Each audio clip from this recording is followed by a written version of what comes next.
जी शुरू करते हैं PYQ की नेक्स्ट सीरीज़ जो कि 10th नंबर सीरीज़ है। ठीक है, तो ऑलरेडी मैंने 9 सीरीज़ करवा दी है, तो कोई भी प्रॉब्लम हो तो पूछ लेना। और वो सीरीज़ बहुत इंपॉर्टेंट है क्योंकि वो सारी PYQ पे है। ठीक है, PYQ means previous year questions, so बहुत इंपॉर्टेंट सारी MCQ है, कर लेना आप लोग। कोई डाउट हो, कोई प्रॉब्लम हो तो कमेंट बॉक्स में पूछ लेना। आज का फर्स्ट क्वेश्चन है, करेक्ट क्रोनोलॉजिकल ऑर्डर की बात हो रही है। ठीक है, किसकी बात हो रही है? Chronological order of the flowing classical economics. जो क्लासिकल इकोनॉमिक्स है, सबसे पहले कौन आया था, बाद में कौन आया था, वो आपने सारा बताना है इसमें कि कौन कौन सा इकोनॉमिक्स कब आया था। तो थोड़ा आपको याद करना पड़ेगा और उसके बारे में बताना पड़ेगा। तो इनमें से जो राइट आंसर है वो मैं आपको बता देती हूँ। आप पॉज करके वीडियो को खुद का आंसर सेलेक्ट कर लेना। अदरवाइज जो मेरा आंसर है वो आपके पास है फर्स्ट क्वेश्चन का सेकंड वाला। क्लियर? इसमें एडम स्मिथ की थ्योरी सबसे पहले आई थी, उसके बाद रिकार्डो आया था, फिर माल्थस आया था और उसके बाद जेस मिल आया था। क्लियर? जेस मिल सबसे लास्ट में आया था। तो सबसे पहले एडम स्मिथ, देखो सब में एडम स्मिथ लिखा है, सो वो तो क्लियर हो गया, एडम स्मिथ आया था। उसके बाद आपने याद रखना है रिकार्डो। और रिकार्डो की मोस्ट इंपॉर्टेंट थ्योरी याद है? पता है कौन सी है? रेंट वाली। क्लियर? जिसमें लैंड का 2 टाइप से यूज होता है, एक एक्सटेंसिव यूज और एक इंटेंसिव यूज। बहुत इंपॉर्टेंट थ्योरी है और वो आई थिंक मैंने करवा दी, देख लेना आप लोग। जो है याद नहीं आ रहा, पता नहीं मैंने करवाई है कि नहीं। अगर हो गई तो सबसे बेस्ट है, अगर नहीं हुई तो हम लोग जो है रिकार्डो थ्योरी ज़रूर करेंगे, क्योंकि एडम स्मिथ की थ्योरी है, रिकार्डो की है, माल्थस की है, जेस मिल की है। यहाँ से क्वेश्चन आते ही आते हैं, रिपीट भी होते हैं हर बार। तो हम जो है ये थ्योरीज कंप्लीट कर लेंगे। क्लियर? उसके बाद सेकेंड क्वेश्चन है हमारे पास, कहते कि the sequence process of Schumpeter model. Schumpeter का जो मॉडल है ये भी काफ़ी इंपॉर्टेंट मॉडल है, आपको पता है ना। तो इसमें जो सुम्पीटर ने प्रोसेस बताया कि किस तरह से अब सबसे पहले आपको पता होना चाहिए सुम्पीटर की थ्योरी कौन सी है? इनोवेशन थ्योरी है। इनोवेशन मीन्स कि न्यू रिसर्च करना, न्यू प्रोडक्ट बनाना। ठीक है, उससे क्या होगा? मार्केट जो है, मार्केट इंक्रीज होगी और GDP इंक्रीज होगी। क्लियर? तो ये था उनका। तो उनका जो प्रोसेस था ये एक पूरा प्रोसेस है इनोवेशन से लेके। तो इनमें से आपने याद करना है कि वो, अब मैंने पहले इनोवेशन बोला है, इसका मतलब ये नहीं है कि आप थर्ड सेलेक्ट कर दोगे, मैं पहले ही बोल रही हूँ। ठीक है, फिर भी आप लोग अगर जिन्होंने थ्योरी की हुई है वो तो पहचान लेंगे। वीडियो पॉज करके आप आंसर देख लीजिए कौन सा आएगा। जो राइट आंसर है वो कौन सा होगा? सेकंड होगा। ठीक है, मैं बता देती हूँ, जो राइट आंसर है वो सेकंड है। तो अकॉर्डिंग टू सुम्पीटर होता क्या कि जो प्रोसेस शुरू हुआ था वो ख़त्म हो जाता है। वो किस तरह से? Breaking circular flow. मैंने भी चेक किया था, ये मत सोच लेना सबसे पहले इनोवेशन होगी, बैंक क्रेडिट लिया जाएगा फिर ब्रेक होगा, नहीं, ऐसा नहीं है। सुम्पीटर ने खुद बोला है कि जो प्रोसेस है वो किस तरह से शुरू होता है, वो ऐसे होता है कि सर्कुलर फ्लो टूट जाता है। मतलब जो ऑलरेडी मार्केट में प्रोडक्ट आया होता है वो तो सभी सीख चुके होते हैं और वो प्रोडक्ट मतलब क्या हो जाता है? ओल्ड हो जाता है। सो क्या होता है कि सर्कुलर जो फ्लो है वो ब्रेक हो गया, फिर इनोवेशन होती है। अब न्यू प्रोडक्ट के बारे में सोचा जाता है कि कौन सा नया प्रोडक्ट लेकर आना है। ठीक है, इनोवेशन होती है। तो इनोवेशन के लिए बैंक क्रेडिट की बहुत ज़्यादा इंपॉर्टेंस है सुम्पीटर के मॉडल में। फिर जब बैंक क्रेडिट लिया जाता है, इनोवेशन की जाती है, उसके बाद स्वर्ण लाइक क्लस्टर का मतलब क्या होता है? मक्खियों का झुंड लाइक। ठीक है, मतलब पहले तो जो जिस बंदे ने न्यू प्रोडक्ट लॉन्च किया था तो उसका तो बेनिफिट होता है, बट एक टाइम के बाद क्या होता है? उसके जो सब्स्टिट्यूट प्रोडक्ट आ जाते हैं, मतलब कि दूसरे जो प्रोड्यूसर है वो भी उसको सीख लेते हैं और वो फिर क्या कर देते हैं? सब्स्टिट्यूट प्रोड्यूस कर देते हैं उसके। ठीक है, लाइक उसी तरह के प्रोडक्ट।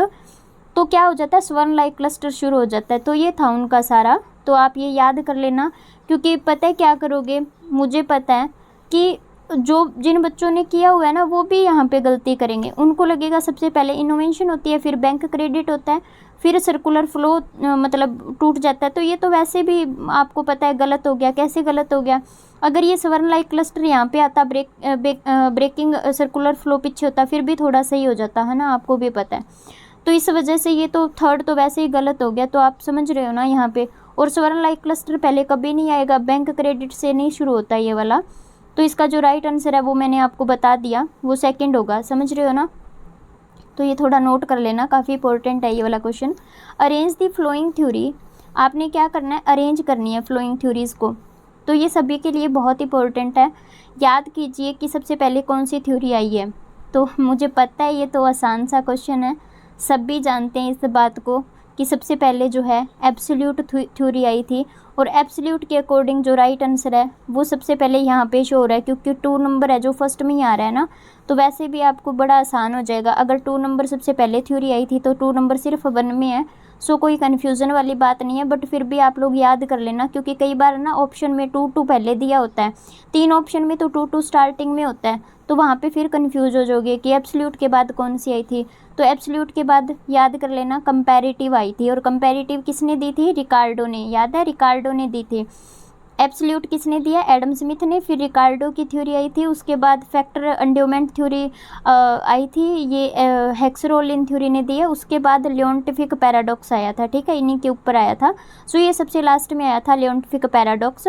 तो बड़ा इंपॉर्टेंट टॉपिक है ये, हम लोग जो है इंटरनेशनल में करेंगे, तो बहुत अच्छी थ्योरीज हैं और इम्पोर्टेंट भी है। ओके, उसके बाद arrange the stage of economic growth.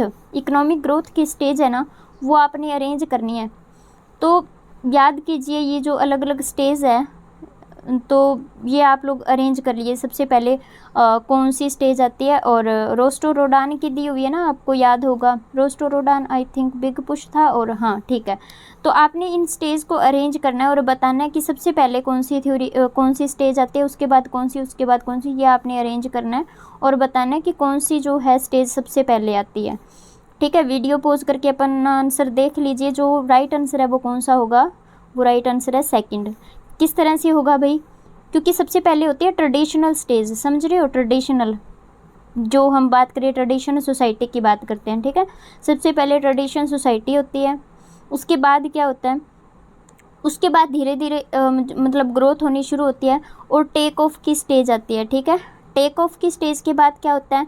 Maturity की स्टेज आती है, और मैच्योरिटी की स्टेज आने के बाद हाई मास कंजम्पशन शुरू होता है, समझ रहे हो? हाई मास कंजम्पशन सबसे लास्ट में आएगा, और टेक ऑफ बीच वाली। और अगर बोला जाए ना इम्पोर्टेंस जो स्टेज कौन सी सबसे बेस्ट है, टेक ऑफ स्टेज काफ़ी बेस्ट स्टेज है। इसमें टेक ऑफ का मतलब जो इकोनॉमी होती है वो ग्रोथ पे आ जाती है, मतलब कि जो है ग्रोथ होना शुरू हो जाता है, टेक ऑफ कर लेती है, मतलब जैसे प्लेन एरोप्लेन टेक ऑफ नहीं करता, इस तरह से टेक ऑफ की स्टेज। तो ये भी अच्छी थ्योरी है, ये भी हम लोग जो है देख लेंगे नेक्स्ट वीडियोज़ में।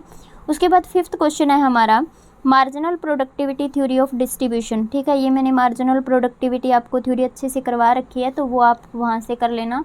रिकार्डो की थ्योरी मैंने करवा रखी है, हाँ ठीक है, रिकार्डो की थ्योरी आई थिंक हो चुकी है, वो भी आप कर लेना, बड़ी अच्छी थ्योरी है।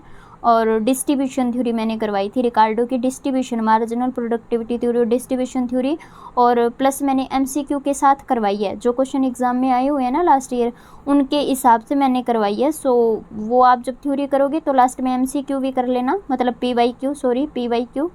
पीवाईक्यू मीन्स लास्ट ईयर जो एग्ज़ाम में क्वेश्चन आए थे वो मैंने साथ के साथ ऐड किए थे वहाँ पे, तो आप देख लेना वहाँ पे, क्लियर। तो marginal productivity theory of distribution है वो किसने दी है, वो आपने बताना है, जेबी क्लर्क, केंज, माल्थस या मिल। तो इसका जो राइट आंसर है वो क्या होगा? जेबी क्लर्क, ठीक है। ये याद रखना बहुत इंपॉर्टेंट है, मैचिंग भी वो मोस्टली पूछ लेते हैं। वो 3-4 थ्योरी का नाम देंगे और एक साइड में वो क्या देंगे, एक साइड में वो जो इकोनॉमिक्स है उनका नाम गिवन होगा, और आपने जो है मैचिंग करनी है उनकी, ठीक है, कि कौन सा किसने दिया है। तो ये भी इम्पोर्टेंट टॉपिक है आपका। उसके बाद न्यू क्लासिकल इकोनॉमिक्स, आपने अब आपको पता होना चाहिए। मैंने लास्ट एमसीक्यूज़ में पीवाईक्यू में आपसे क्लासिकल के बारे में पूछा था, कभी मैं केंज के बारे में क्वेश्चन उसमें आया हुआ है, मतलब हमने डिस्कस किया था, हमें भी पता है। अभी न्यू क्लासिकल के बारे में पूछ रहे हैं, ठीक है। तो आपने इनको पहचानना है कि न्यू क्लासिकल पर्सन कौन सा है, और उनकी ये भी याद रखना है कौन कौन सी थ्योरी है। तो फाइनली यहाँ पे आपने सिर्फ न्यू क्लासिकल इकोनॉमिक्स बताना है कि न्यू क्लासिकल कौन है। न्यू क्लासिकल आपका रॉबर्ट सोलो, याद आया? रॉबर्ट सोलो, ठीक है। और ये याद करके बताइए आप, मैनिक्यू जो है ये कौन सा है भाई? ये अगर आप बता सकते हो तो बड़ी अच्छी बात है, कमेंट बॉक्स में लिख देना जिनको पता है। बाकी मैं बता देती हूँ, मैनिक्यू है ना न्यू क्लासिक केंजियन का है, ठीक है, न्यू केंजियन है, समझ रहे हो? न्यू केंजियन याद रखना, मैनिक्यू न्यू केंजियन इकोनॉमिक्स है। और केंज तो आपको पता है केंजियन इकोनॉमिक्स है। फ्रीडमैन न्यू क्लासिकल, ये जो पर्सन था मॉडर्न इकोनॉमिक्स था, जो फ्रीडमैन है ये मॉडर्न था। और theory demand for theory of money बड़ी इंपॉर्टेंट थ्योरी है फ्रीडमैन की, तो बड़ी अच्छी थ्योरी है वो वाली। मैंने ना आपको ना केंजियन और क्लासिकल थॉट बड़े अच्छे से करवाए हुए हैं, ठीक है। मैंने 100% उनमें कवर अप किया है कि कोई भी आपकी प्रॉब्लम ना हो, मतलब जितना एग्ज़ाम में, क्योंकि क्वेश्चन आपको पता है, आप जो ओल्ड स्टूडेंट है उनको तो अच्छे से पता होगा। MPC, APC इन कौन क्या कहाँ पे कौन सा कांस्टेंट होता है, कौन सी थ्योरी में ग्रेटर देन माना जाता है, किस में लेस देन होता है ना, इनमें कंफ्यूज करते रहते हैं। वो आ रही है ना बात समझ में। तो ये सब कुछ मैंने ना केंजियन क्लासिकल उनमें सब कुछ क्लियर करवा रखा है। और वो जो है मैंने लेक्चर काफ़ी टाइम पहले लिया था, बट उसमें मैंने पूरा मैं अपना 80% अगर बोलूँ 98% अगर मैं बोलूँ तो हो सकता है कि 2% की कमी हो, क्योंकि कोई भी 100% तो होता ही नहीं है, आपको भी पता है। मेरी तरफ से मैंने 100% दिया, तो मैंने लिखा था कि मैंने 100% करवाया है, मतलब मेरी तरफ से मैंने कोई कसर नहीं छोड़ी, 100% मैंने वो काम करवाया था। फिर भी अगर कोई प्रॉब्लम होती है, कुछ भी छूट जाता है पीछे, तो हम नेक्स्ट वीडियोज़ में कवर अप कर लेंगे, बट जो मैंने करवा दिया है वो आप कर लेना, अगर प्रॉब्लम हो तो पूछ लेना। हु गिव इनविजिबल हैंड, ये भी आपको पता है, काफ़ी इंपॉर्टेंट टॉपिक है। इनविजिबल हैंड का मतलब क्या होता है, सबसे पहले तो ये पता होना चाहिए। उसके बाद ये पता होना चाहिए इनविजिबल हैंड दिया किसने था। तो इसका जो राइट आंसर है वो क्या है, आई होप आपको पता होना चाहिए, बट इसका जो राइट आंसर वो मैं बता देती हूँ, एडम स्मिथ। क्लियर है ना, एडम स्मिथ ने दिया था।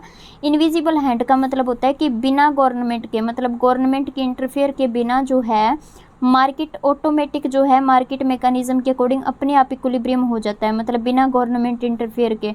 तो कहा जाता है कि इनविजिबल हैंड होते हैं, मतलब ऐसे हाथ होते हैं जो दिखाई नहीं देते, और उनकी वजह से मार्केट जो है इक्विलिब्रियम में आ जाती है बिना गवर्नमेंट इंटरफेयर के। तो उसे नाम दिया गया था इनविजिबल हैंड, और ये कॉन्सेप्ट किसने दिया था, एडम स्मिथ ने दिया था। क्लियर। उसके बाद है बिग पुश थ्योरी किसने दी है, ये आपने बताना है, बिग पुश थ्योरी किसने दी है। तो बिग पुश थ्योरी मैंने बता दिया था लास्ट क्वेश्चन में, आई होप आपने वहाँ पे सुना होगा कि मैंने किसका नाम लिया था वहाँ पे। तो ये दी थी रोडान ने, याद आया। बिग पुश थ्योरी जो है रोडान ने, और ये बैलेंस्ड ग्रोथ के साथ रिलेटेड है, ये भी याद रखना। क्लियर। उसके बाद हु गिव ISLM थ्योरी, किसने दी है ISLM थ्योरी, बहुत बार मैंने वीडियोज़ में आपको बताया हुआ है।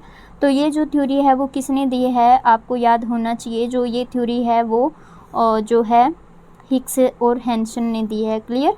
तो ISLM मॉडल पे हम लोग लेक्चर जो है लगाएंगे, क्योंकि बहुत इंपॉर्टेंट ये वाली थ्योरीज़ हैं, बहुत ज़्यादा इंपॉर्टेंट है। सो ये भी हम लोग करेंगे, ठीक है।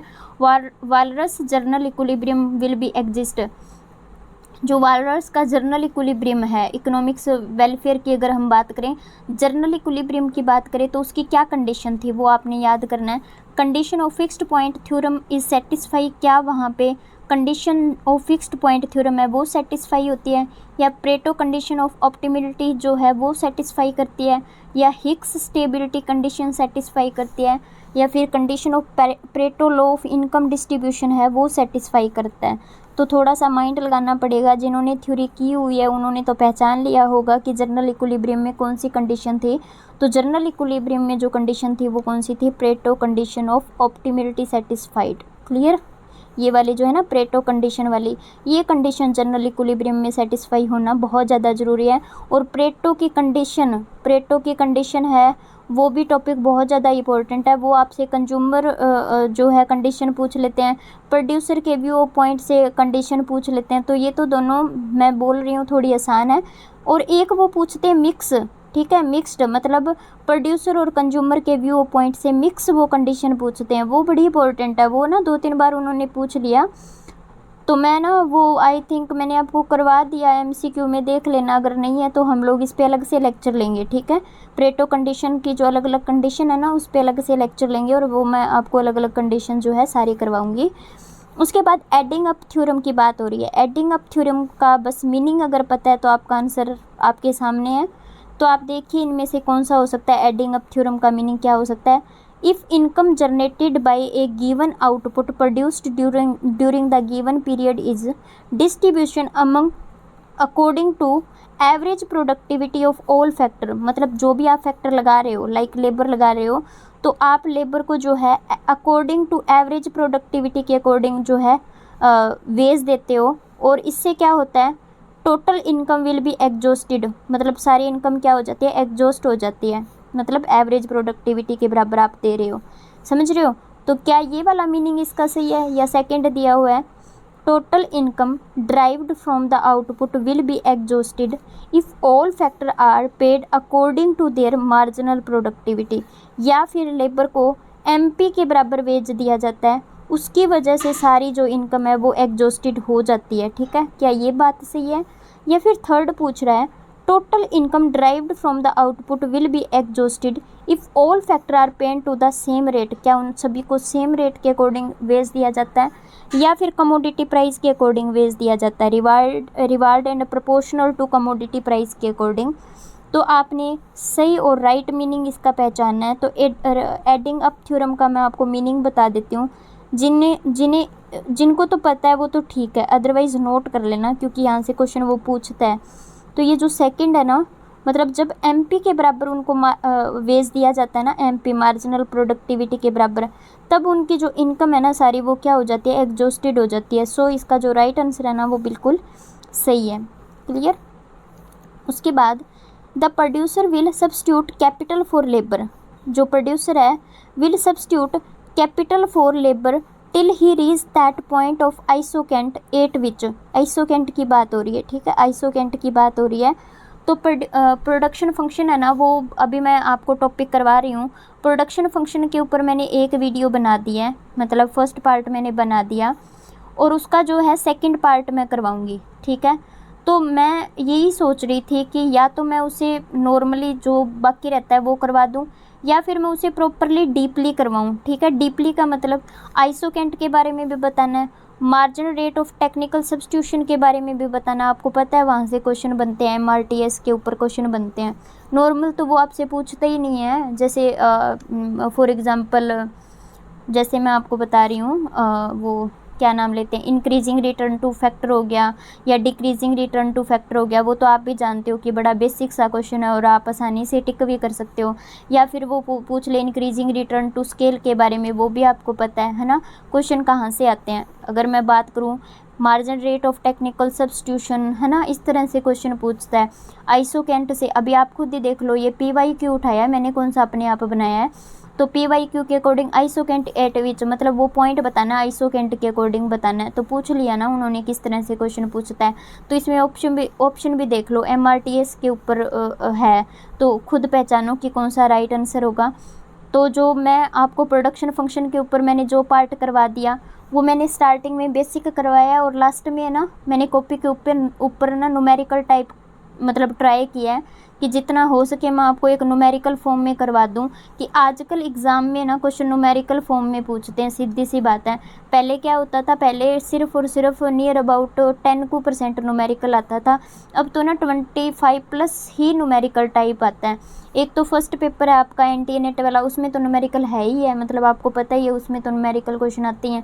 अगर उसकी हम बात ना करें, सब्जेक्ट की बात करें, इकोनॉमिक्स की बात करें, तो वो भी 25% न्यूमेरिकल पूछते हैं। और अब पंजाब लेक्चरर वाला पेपर होने वाला है, तो आप कैसे बोल सकते हो कि थ्योरी से क्वेश्चन पूछेंगे? हो सकता है वो मैथमेटिक्स आपसे पूछ लें, तो कोई भी पॉइंट आप इग्नोर नहीं करोगे, समझ रहे हो ना। और MRT टेक्निकल सब्स्टिट्यूशन के अकॉर्डिंग भी काफ़ी क्वेश्चन बनते हैं। तो वो मैंने ट्राई किया है कि मैंने प्रोडक्शन फंक्शन के 2 पार्ट बनाऊंगी। एक मैंने ऑलरेडी जो है कल मैंने करवाया था प्रोडक्शन फंक्शन के ऊपर, तो मैंने फर्स्ट स्टार्टिंग में मैंने बेस करवाया है और फिर उसके बाद मैंने न्यूमेरिकल फॉर्म में आपको करवाया है, समझ रहे हो, न्यूमेरिकल फॉर्म में करवाया है। तो वो अच्छे से कर लेना, अगर कोई भी प्रॉब्लम हो तो पूछ लेना। और सेकंड पार्ट जो है जल्दी मैं सेकंड पार्ट पे वो वीडियो अपलोड कर दूंगी, तो उसमें भी मैं MRT के बारे में, आइसोकेंट के बारे में, कॉस्ट के बारे में प्रॉपरली जो है बेस्ट से बेस्ट बताऊंगी, ताकि जो भी प्रॉब्लम है, जो भी कन्फ्यूज़न है वो दूर हो जाए। ठीक है, जितना मैं बता सकती हूँ उतना मैं बता दूंगी। कोई भी लास्ट ईयर एग्ज़ाम में क्वेश्चन आ रहा है तो उसके अकॉर्डिंग भी बता दूंगी कि किस टाइप का क्वेश्चन आया हुआ है, समझ रहे हो ना। अब फाइनली मेरे को इसका आंसर चाहिए। वीडियो को आप लोग पॉज करके अपना आंसर सेलेक्ट कर लीजिए, अदरवाइज़ इसका जो राइट आंसर है वो मैं आपको बता देती हूँ। इसका जो राइट आंसर है वो 4th होगा। ठीक है, क्या लिखा हुआ है यहाँ पे, marginal rate of technical substitution की बात हो रही है। ठीक है, MRTS के बारे में बात हो रही है, is equal to ratio of marginal productivity of labour divide by marginal productivity of capital. ठीक है, तो कहाँ पे इक्विलिब्रियम होता है, मतलब कि अगर हम बात करें producer will substitute capital for labour, कहाँ तक वो लेबर को कैपिटल के साथ सब्स्टिट्यूट करेगा, मतलब लेबर की जगह पे कैपिटल को यूज करेगा, कहाँ तक वो करेगा ये पूछ रहा है वो आपसे, किस पॉइंट तक करेगा। तो जहाँ पे आपकी MRTSM marginal productivity of labour और मार्जिनल प्रोडक्टिविटी ऑफ कैपिटल के रेशियो के बराबर नहीं हो जाती ना, वहाँ तक वो यूज करेगा। तो उसके लिए आपको ना आइसोकेंट बनाना पड़ेगा इस तरह से, और वहाँ पे आपको जो है कोस्ट के अकॉर्डिंग ये वाला इक्विलिब्रियम पॉइंट निकालना पड़ेगा। तो उसके अकॉर्डिंग जो फोर्थ आंसर है वो बिल्कुल राइट है। तो यहाँ पे मैंने आपको एक जस्ट हिंट दे दिया, बट इसको प्रॉपरली हम लोग जो है नेक्स्ट वीडियोज़ में क्लियर आउट करेंगे। प्रॉपरली इसके ऊपर जो मेन लेक्चर है वो हम लगाएंगे, ताकि आपकी जो क्लियरिटी है वो अच्छे से हो जाए, समझ रहे हो ना।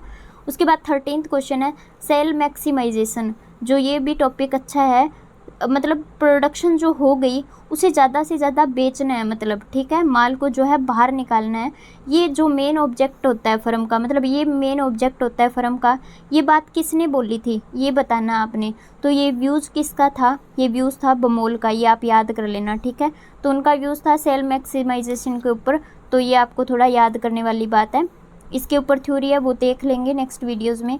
ग्रोथ मैक्सिमाइजेशन के ऊपर बात हो रही है। Growth maximisation as a objective of firm, growth maximise करना मेन ऑब्जेक्ट होता है फर्म का। ये बात किसने बोली थी, उसमें तो था सेल, ठीक है, जो है ना उसको मैक्सिमाइज करना था। ग्रोथ मैक्सिमाइज करना किसका व्यूज़ था ये बताना आपने। तो ग्रोथ किससे रिलेटेड है, जीडीपी से। तो यहाँ से आप थोड़ा सा गैस भी कर सकते हो। और जीडीपी किससे रिलेटेड है, जीडीपी आपकी जो है एचडीआई देखना पड़ता है, पीक्यूएलआई देखना पड़ता है। तो अभी तो आपने गैस कर लिया होगा किससे रिलेटेड है। तो ये मोरिस और डी मोरिस नाम सुना होगा ना आपने। तो ये मोरिस का कॉन्सेप्ट है ग्रोथ को ज़्यादा से ज़्यादा करना, समझ रहे हो ना। तो ये भी नोट कर लेना। उसके बाद 15th क्वेश्चन है आपके पास cardinal utility theory of demand. Cardinal utility की बात हो रही है, मैंने इसके ऊपर लेक्चर भी बना दिया, कार्डिनल आपको समझा भी दिया। कोई प्रॉब्लम हो तो पूछ लेना, ठीक है। और डिस्क्रिप्शन बॉक्स में लिंक गिवन है, कर लेना अच्छे से, बड़ी इंपॉर्टेंट थ्योरी है। तो कार्डिनल जो कॉन्सेप्ट है थ्योरी ऑफ डिमांड, ये किसने दिया है वो आपने बताना है। तो कार्डिनल किसने दिया है, कार्डिनल दिया है आपका, किसने दिया है, मार्शल ने दिया है, समझ रहे हो ना। कार्डिनल का मतलब क्या होता है, यूटिलिटी को हम लोग क्या करते हैं, यूटिल में मेज़र करते हैं। मतलब 1 यूटिल की यूटिलिटी मिली, 2 की मिली, 3 की, इस तरह से काउंटिंग करते हैं, उसे बोलते हैं कार्डिनल। एक होता है आपका ऑर्डिनल, समझ रहे हो ना, एक होता है ऑर्डिनल। ऑर्डिनल का मतलब क्या होता है, रैंक देना, ठीक है, ऑर्डर में मेंटेन करना। मतलब हम लोग जो है यूटिलिटी को काउंट नहीं कर सकते, जैसे 1 2 3 4 इस तरह से काउंट नहीं कर सकते। तो इसलिए क्या करना पड़ता है, इंडिफरेंस कर्व के ऊपर हम ये बता सकते हैं कि जो यूटिलिटी है वो ज़्यादा मिल रही है कि कम मिल रही है, रैंक दे सकते हैं। तो वो ऑर्डिनल में था। और ऑर्डिनल का कॉन्सेप्ट किसने दिया था ये भी बता दीजिए, ये दिया था हिक्स ने दिया था, समझ रहे हो। कार्डिनल किसने दिया था, मार्शल ने दिया था। और एक मैंने आपको रिवील्ड प्रेफरेंस करवा दिया, समझ रहे हो ना, रिवील्ड प्रेफरेंस थ्योरी, ठीक है, रिवील्ड प्रेफरेंस थ्योरी मैंने करवा दी है। डिस्क्रिप्शन बॉक्स में मैं लिंक दे रही हूँ, तो वो भी आप कर लेना, रिवील्ड प्रेफरेंस थ्योरी। तो रिवील्ड प्रेफरेंस थ्योरी किसने दी है ये भी आप याद रखना, ये दी है सैमुअल्सन ने। और इसमें मैंने आपको क्या बताया था, स्ट्रॉन्ग ऑर्डरिंग होती है, ठीक है, स्ट्रॉन्ग ऑर्डरिंग। और बाकियों में क्या होती है, वीक होती है, और इसमें क्या होती है, स्ट्रॉन्ग होती है। तो एक इंट्रोस्पेक्टिव थ्योरी है, क्या है, इंट्रोस्पेक्टिव थ्योरी है, स्ट्रॉन्ग ऑर्डिनरी के ऊपर बेस्ड है। और ये आप लोग जो है अच्छे से कर लेना, मैंने करवा रखी है। उसके बाद 16th क्वेश्चन है आपके पास, ये फिर से पूछ रहा है, देख लीजिए। Revealed preference theory of demand, revealed preference theory के बारे में पूछ लिया ना, थ्योरी ऑफ डिमांड किसने दिया है। तो अभी तो मैंने आपको आंसर बता दिया है ना, ये किसने दिया है, सैमुअल्सन ने दिया है। तो इसका जो राइट आंसर है वो कौन सा होगा, थर्ड होगा। और इसके बाद मैं आपको बोल रही हूँ केंजिन व्यूज़ है वो आप अच्छे से कर लीजिए, ठीक है। क्लासिकल व्यूज है अच्छे से कर लीजिए, चाहे कोई भी एग्ज़ाम है, पंजाब लेक्चरर है, NTA नेट है, कोई भी एग्ज़ाम है, DSSS भी है। अभी आप भी जानते हो इकोनॉमिक्स वाली लाइन में जो भी एग्ज़ाम है, तो यहाँ से कोई क्वेश्चन छूटता नहीं है। चाहे केंजियन व्यूज है, क्लासिकल व्यूज है, न्यू क्लासिकल है, न्यू केंजियन है, फ्रीडमैन है, ठीक है। अगर मैं बात करूँ मॉनेटरी पॉलिसी है, फिजिकल पॉलिसी है, और फिलिप्स कर्व है। उसके बाद मोस्ट इम्पॉर्टेंट जो टॉपिक है नेशनल इनकम है, ठीक है, यहाँ से बड़े क्वेश्चन रिपीट होते हैं नेशनल इनकम से। उसके बाद अगर मैं बात करूं स्टैटिक्स वाले, अब आपको पता है स्टैटिक्स वाला तो बहुत इंपॉर्टेंट है, तो स्टैटिक्स के मैंने मतलब 50% सिलेबस कवर कर दिया। तो 50% जो सिलेबस है अकॉर्डिंग टू पंजाब लेक्चरर वो मैंने कंप्लीट किया है, बट वो also important for all exam, मतलब सबके लिए इम्पोर्टेंट है, आप भी जानते हो ना। तो 50% मैंने उसके अकॉर्डिंग कंप्लीट कर दिया। और एनटीए नेट की अगर मैं बात करूँ तो उनके अकॉर्डिंग मैंने नियर अबाउट 20% कंप्लीट कर दिया, क्योंकि उन्हें भी पता है कि स्टैटिक्स का सिलेबस बहुत ज़्यादा है। तो उनके अकॉर्डिंग मैंने 22% किया, मतलब अभी काफ़ी पार्ट करने वाला पड़ा है, बट जितना हो गया उतना आप लोग कर लेना। कोई प्रॉब्लम हो तो मेरे से पूछ लेना। तो फाइनली रिवील्ड प्रेफरेंस किसने दिया है, आप अच्छे से जानते हो वो किसने दिया है, सैमुअल्सन ने दिया। तो इसका जो थर्ड ऑप्शन है वो बिल्कुल राइट है। क्लियर। उसके बाद 17th क्वेश्चन में क्या पूछ रहा है, arrange the marginal productivity theory of factor reward in chronological order में करना है आपने, मार्जिनल प्रोडक्टिविटी थ्योरी के अकॉर्डिंग। तो पहचानिए सबसे पहले कौन सी थ्योरी आई थी, फिर कौन सी आई थी, फिर कौन सी आई थी, और आपने आंसर देना है उसका। तो वीडियो पॉज करके आप सेलेक्ट कर लीजिए और उसके बाद आपका आंसर जो है क्लियर हो जाएगा। तो इसका जो राइट आंसर है वो मैं आपको दे रही हूँ। आई होप आपने सेलेक्ट कर लिया होगा, नहीं किया तो वीडियो पॉज करके सेलेक्ट कर लीजिए, फिर देख लीजिए आपका सही है या गलत है, ठीक है ना। तो इसका जो 17th का आंसर है ना वो ये सेकंड वाला होगा। तो सबसे पहले कौन सी थ्योरी आई थी, सबसे पहले मार्शल की आई थी, ठीक है, सबसे पहले मार्शल की आई थी। मार्शल के बाद जेबी क्लर्क की आई थी, और उसके बाद जो है जेमन्स की आई थी, और उसके बाद किसकी आई थी, वालरस की आई थी। सो इसका जो फर्स्ट ऑप्शन है वो बिल्कुल राइट है। क्लियर। उसके बाद 18th क्वेश्चन में आपने स्टेटमेंट को ध्यान से रीड आउट करना है और बताना है ये बात सही है या फिर गलत है, बस इतनी सी बात है। तो आपने इसका राइट आंसर बताना है। नॉन क्लूसिव मॉडल ऑफ चैम्बरलिन, ठीक है, assert that stable equilibrium can be reached if each firm charge monopoly price and equally share the market demand of their product. मतलब नॉन क्लूसिव मॉडल में क्या होता है, नॉन क्लूसिव मॉडल में क्या होता है कि वो क्या करते हैं, जो प्राइस है वो एवरेज रेवेन्यू प्रोडक्टिविटी के बराबर रखते हैं। मतलब मोनोपोली प्राइस, समझ रहे हो ना, मोनोपोली प्राइस क्या होता है। ये मैं मार्केट वाला जो प्रोडक्शन फंक्शन के बाद हमारी मार्केट ही चलने वाली है, परफेक्ट कंपटीशन है, इम्परफेक्ट है, मोनोपोली है, मोनोपोलिस्टिक है, ओलिगोपोली है, ड्यूपोली है, वो हम लोग करेंगे 1 बाय 1। तो मोनोपोली में किस तरह से प्राइस चार्ज किया जाता है, कहाँ पे क्वांटिटी प्रोड्यूस की जाती है, यहाँ पे क्वेश्चन बड़े इंपॉर्टेंट है, वो पूछते हैं।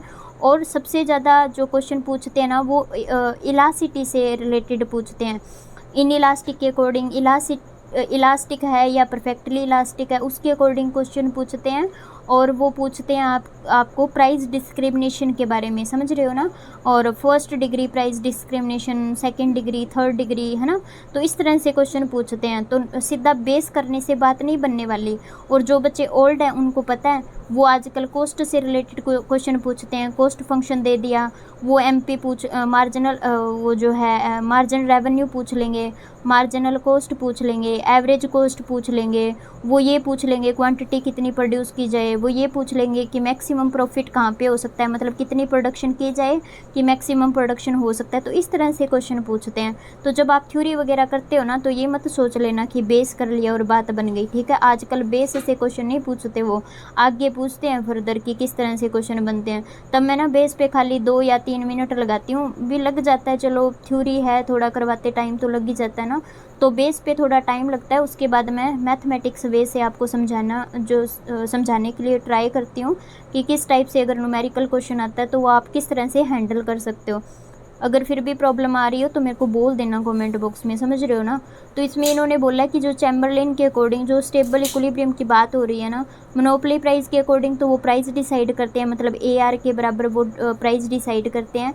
और जो इक्वली शेयर होता है डिमांड मतलब मार्केट डिमांड के अकॉर्डिंग, ये बात सही है या गलत है। तो ये बात बिल्कुल राइट है, समझ रहे हो ना, ये बात बिल्कुल राइट है। नॉन क्लूसिव मॉडल के अंदर यही होता है। उसके बाद 19th क्वेश्चन है आपके पास। 19th में वो क्या पूछ रहा है आपसे, द रिवील्ड प्रेफरेंस थ्योरी। ये मैंने अच्छे से करवा दी आपको, रिवील्ड प्रेफरेंस डिस्क्रिप्शन बॉक्स में लिंक गिवन है, कर लेना। कोई प्रॉब्लम हो तो फिर पूछ लेना मेरे से, ठीक है।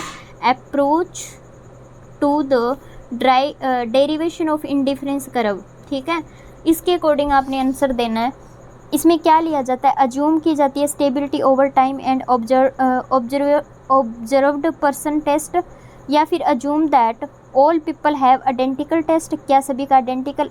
इसमें क्या होता है, क्या ये अज्यूम किया जाता है कि ऑब्जर्व किया जाता है पर्सन का टेस्ट, मतलब कौन से पर्सन का किस तरह से ओवर टाइम के अकॉर्डिंग, या फिर ये अज्यूम करके चला जाता है कि ऑल पर्सन्स की जो है टेस्ट है वो आइडेंटिकल है, मतलब सेम है। और relies on repeated observation of the market behaviour, जो रिपीटेड ऑब्जर्वेशन की जाती है market behaviour of a single person के अकॉर्डिंग। तो इनमें से आपने राइट आंसर पहचानना है कौन सा होगा। तो इसका जो राइट आंसर है ना वो फोर्थ है, मतलब ए और सी दोनों सही है। अब ए और सी दोनों सही है, क्या हो सकता है इसमें ना, ऑब्ज़र्व किया जाता है पर्सन का टेस्ट, मतलब एक पर्सन है अगर ए को प्रेफर कर रहा है बी से तो वो कभी भी बी को प्रेफर नहीं करेगा ए से, मतलब ऑब्ज़र्व किया ना कि कौन से पर्सन की स्ट्रॉन्ग ऑर्डरिंग है, मतलब स्ट्रॉन्ग उसकी प्रेफरेंस है कि वो ए को प्रेफर कर रहा है कि बी को प्रेफर कर रहा है ना कि ऑब्जर्व किया जाता है, ठीक है। और इसमें ना ये नहीं माना जाता कि ऑल पर्सन का जो टेस्ट है वो आइडेंटिकल है, मतलब सेम है, ऐसा नहीं होता। पर्सन टू पर्सन क्या करता है, वेरी करता है। किसी पर्सन की प्रेफरेंस ए हो सकती है, किसी पर्सन की प्रेफरेंस बी हो सकती है ना, तो आइडेंटिकल नहीं माना जाता। और थर्ड में क्या होता है, बिहेव को ऑब्जर्व किया जाता है सिंगल पर्सन के, ठीक है। तो इसमें जो फोर्थ आंसर है ना वो बिल्कुल राइट है। उसके बाद 20th क्वेश्चन है, मैं 2 मिनट सिर्फ 1 मिनट का ब्रेक ले रही हूँ, आप इसको ध्यान से रीड आउट करिए और आंसर दीजिए, फिर मैं आपको इसका आंसर बताती हूँ। बड़ा आसान है, केंजियन थॉट बताना है, ठीक है।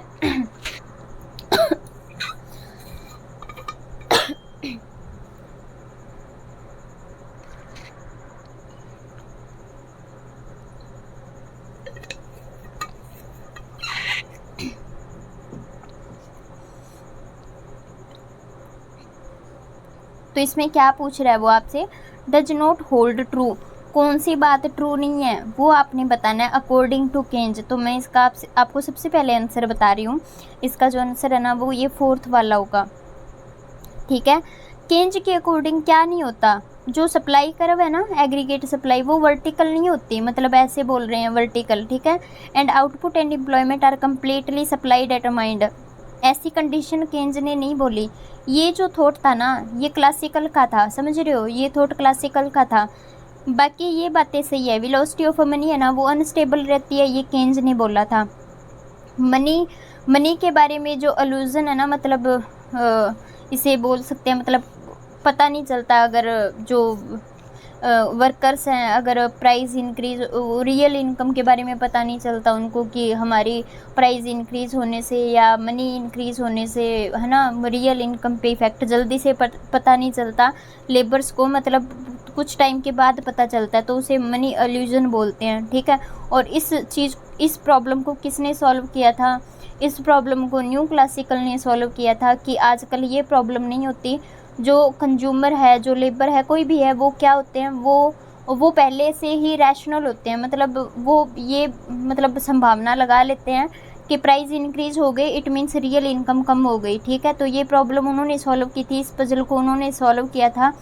बट केंज क्या मान के चला था कि वर्कर्स के अंदर मनी इल्यूजन की प्रॉब्लम पाई जाती है, उन्हें नहीं पता चलता जल्दी से कि प्राइस इंक्रीज होने से रियल इनकम कम हो गई है। सो ये प्रॉब्लम उनको पता चलेगा बट तब तक थोड़ा टाइम के बाद, समझ रहे हो ना, पता चलेगा बट कुछ टाइम के बाद एक मनी इल्यूजन है वो प्रॉब्लम बनी रहती है, ये उन्होंने बोला था, ठीक है, केंज ने। उसके बाद aggregate supply function tend to become flat at a level of output well below full employment and to be become a steeper at full capacity is reached. अब ये बात बिल्कुल सही है केंज की कि जो सप्लाई कर्व है स्टार्टिंग में तो इस तरह से होती है, फ्लैट होती है, ठीक है। उसके बाद प्रॉपरली स्टिपर हो जाती है, become stripper at full capacity, जब फुल कैपेसिटी का यूज होना शुरू हो जाता है ना तो रीच वहाँ पे बिकम स्टिपर हो जाती है। तो ये जो थर्ड ऑप्शन है, सेकंड है, फर्स्ट है, ये केंजियन थॉट थे और ये फोर्थ ऑप्शन क्लासिकल था। तो इन्होंने पूछा डज नॉट होल्ड, तो इसका जो फोर्थ आंसर है वो होल्ड नहीं करता, समझ रहे हो ना। उसके बाद मैंने आंसर की यहाँ पे दी है, आप देख लेना, ठीक है, आंसर की। और कोई भी प्रॉब्लम हो, कोई भी डाउट हो तो आप मेरे को कमेंट बॉक्स में लिख सकते हो, समझ में ना आए तो बता सकते हो। नेक्स्ट सीरीज़ में आपसे फिर से मिलते हैं, काफ़ी टॉपिक हैं वो आपके क्लियर हो जाएंगे और जो बाकी आपका जो रहता है सिलेबस के अकॉर्डिंग वो भी हम जो है 1 बाय 1 कंप्लीट करेंगे, जो भी टारगेट है, ठीक है। और मिलते हैं नेक्स्ट वीडियो में, थैंक यू।